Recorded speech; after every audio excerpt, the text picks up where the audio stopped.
Danger Dolan. From achievements that took you way too long to get to trophies that expose just how perverted you are, we count 15 achievements you wish you could set to private. Number 15. Snake Beater. Metal Gear Solid HD Collection. Funny pun aside, this achievement's embarrassing to have attached to your account thanks to its perverted requirements. In Metal Gear Solid 2, you need to go to a locker room and look at a sexy poster in first-person mode until Snake gets excited. Once you've aroused the Snake, you need to immediately call Otacon, at which point a funny conversation is triggered, thus giving you an out as to why you stare at sexy pixels all day. Not that you seriously need one, that babe's got bits for days. Number 14. This is Dark Souls. Dark Souls 2. This is the first achievement most people get when they play Dark Souls 2. It involves you dying for the first time, which isn't exactly embarrassing in a Dark Souls game, so why is it on this list? The key to this achievement being embarrassing is context. If this is the only achievement you have in the game, then it's a scar on your gamer profile. Because no matter what you do, you're never going to be able to convince people that you just didn't like the game. It's going to be pretty obvious that you quit because it was too hard for you. Though there is one thing that you can do.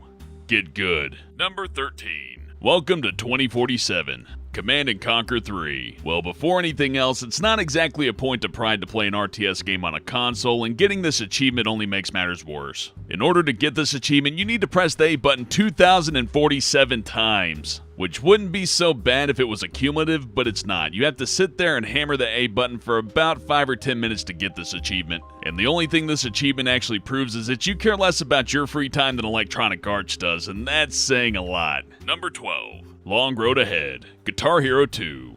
This achievement requires you to fail a song on easy, and if you play Guitar Hero, then you know this is actually kind of difficult to do if you're actually trying to play the game. On easy mode, you can't fail the song in the first section. You only need to press 3 buttons, and the buttons come towards you at what can only be described as a snail's pace. Of course, if you've been playing on expert mode, then the slower speed might actually make the buttons less intuitive to press due to muscle memory, but not to the point to where anybody would fail. It's about on the same level as losing round 1 of Simon.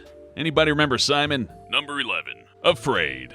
F.E.A.R. First Encounter Assault Recon. This is another of what can only be described as a negative achievement. To get this achievement, you need to finish a ranked multiplayer game with a negative score. The only way to get a negative score in this game is to be so bad at killing people that you kill yourself more than you do anybody else, so essentially suicide. So despite what an achievement junkie might tell you, it's actually far more impressive to not have 100% completion in F.E.A.R. Number 10. 100% completion, Avatar Burning Earth. Even if you're a die-hard rabid fan of Avatar The Last Airbender, there's no good reason to own this game. The gameplay is terrible and the story's rehashed from the cartoon, but it has one quality that makes it a highly sought-out game. Achievement points. All of the achievements can be unlocked within about a minute of starting the game, so what does having all the achievements in this game reveal about you? Either you're willing to eat up anything related to your favorite cartoon series even if it's crap, or you're so desperate for easy achievement points that you'd spend money and time on a shitty game just so that you can increase your EP points a little bit. But you can't say Nickelodeon doesn't know their audience. A bunch of shit-eating egomaniacs. Number 9. I swear I did it by mistake. Lollipop Chainsaw. This achievement exists to shame perverts. You get it by attempting to peek up the skirt of a digital cheerleader, who by the way just turned 18, so it's totally legal, guys. The best part is the achievement title completely nullifies anybody who tries to claim it was accidental. And if you're just in it for the points, you're proving that there's nothing you wouldn't do in a game just to increase your gamer score by a little bit. That being said, you can look up Kratos' skirt all day long. He'll never kiss and tell. Number 8. Seriously 2.0. Gears of War 2. In order to get this achievement, you need to kill 100,000 enemies, but this needs some context as to why it's embarrassing to own this Chivo. Completing the entire campaign will net you about 3,000 kills, and an average match of Horde mode will net you far less than that. Even people that played the online multiplayer twice a week every week until Gears 3 was released were unlikely to have this achievement. Grinding weeks into this game, and I'm not talking about 1 or 2 days a week, I mean a literal week, 72 hours, putting a whole week into this game just to get one achievement, that's not exactly an achievement to be proud of. But hey, there is an even shorter way. You can play Act 1 and 5 repeatedly for about 25 hours straight and you'll get the achievement. That's worth the 50 points, right? I love that the warning on this website tells you not to turn off your Xbox. That means people did this and they just turned off their Xbox and lost all their progress. Time well spent. Number 7. Adult content, Dead Rising 2 off the record. If you don't look it up in a guide, the process to obtaining this achievement basically requires you to think of the most perverted situation the game can offer and take a picture of it. If you do look it up in a guide, however, you'll be instructed to go to a sex store in the game, take out your camera, zoom in on 4 dildos while making sure they're all in frame and take a picture of them. Yep. The old dildo combo. Number 6. The Paramour, Fable 2. To get this achievement, you need to have sex 25 times or see another hero do so. Hang on, let me repeat that.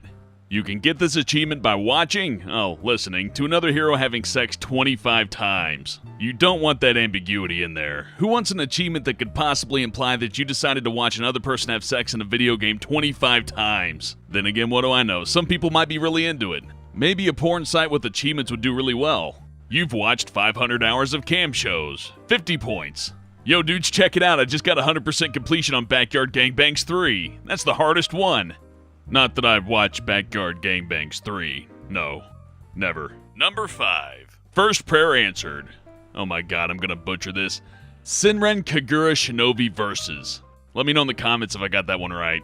Senran Kagura is a game in which large-breasted schoolgirls fight each other with the goal of removing each other's clothing. But apparently it's a story-driven game that people identify with. At least that's what I've been told, but that argument goes out of the window once you obtain this trophy. The trophy is obtained by spending in-game money on a lottery in which you receive panties that have no gameplay benefit whatsoever. Though I'm sure it's not perverted at all, it's just part of Senran Kagura's rich, relatable storyline. See, the panties represent the player's need for panties? Number 4. 20 straight losses in DOA Online.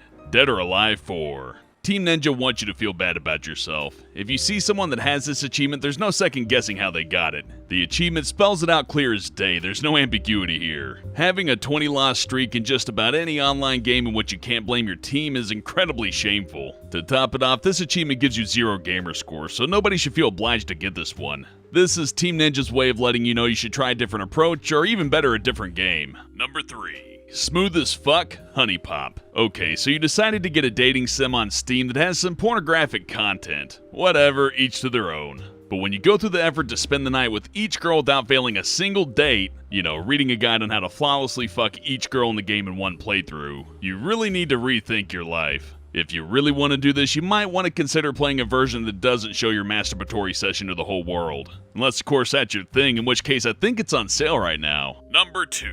Go get some sun. Call of Duty World at War. This achievement requires you to play Call of Duty so much that you achieve the highest possible prestige rank. If you thought Seriously 2.0 was bad, that has nothing on this one. At least on Seriously 2.0, you could fight against the AI in the campaign, repeat a mission over and over again and get it that way. In this one, you're forced to play the multiplayer. This one isn't even easy for the non-casual players. Even if you're an MLG Pro COD player, reaching 10th prestige from level 1 is going to take you approximately 6 months. Keeping in mind, a Pro League Call of Duty player has a kill-death ratio of about 5 to 1, so if you're not killing 5 people for every time that you die and play the game every single day, this could take several years for you to get. Regardless whether you're a casual or MLG Pro, owning this achievement is proof that you have a clinical obsession that needs to be treated with therapy. My suggestion would be some aversion therapy. Take a couple of electrodes, hook them up to the vibrating motors in the Xbox controller, and shock the brain every single time those go off. That'll do the trick. Number 1. Getting the achievement you used an add-on to fake. In World of Warcraft, there's an achievement system that includes showing the completion of in-game content, otherwise known as a raid.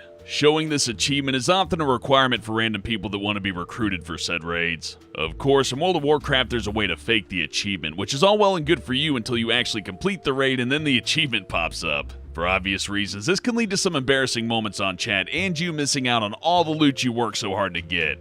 And a raid without loot is like sex without an orgasm. Almost pointless. Unless you just want to be somebody's raid bitch. Hey, they should make an achievement for that. Raid bitch. 20 points. That's it for this countdown. And have a go!